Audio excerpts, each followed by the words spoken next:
من چون بعد از بچه دوم ما دیگه اصلا تروم نگاه نمیکرد، تروم خنده نمیکرد و شروع به زدن کرد که من همین زد همه جام ابین همه جام درد بکنم، اصلا نمیفهم چیکار کنم. مشوره من نیست یک دکتر برای شما همی است که شما یک ذره خود خوب به من آرایش کنید.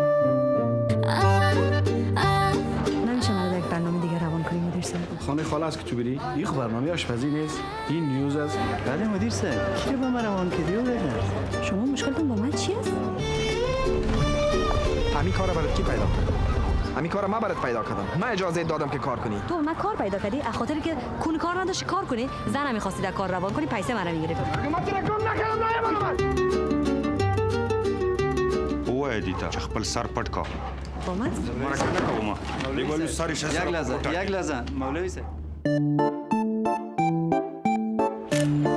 شوهرتون تا هنوز به شما گفته که دوست دارم؟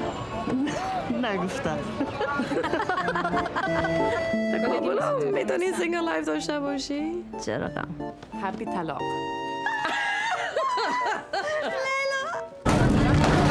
تقلید شده دفتر تقلید شده از طرف طالبان یک سوژه مهم دارم بدون کمک خودت نباشه خودت هم رای من اگه مزرعت خواهی کنم صحیح میشه؟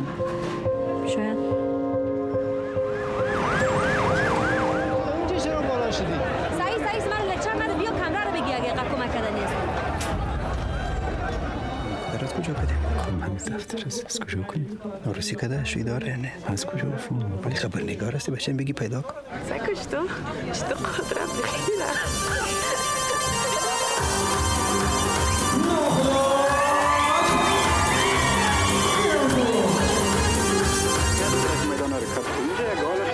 از میدان که میشین بعد تایره پرواز میکنی هر جایی که میخوایی بری اصلا تو کی هستی؟ تو کی هستی که در زندگی من دخالت میکنی؟ نارو دوست دارم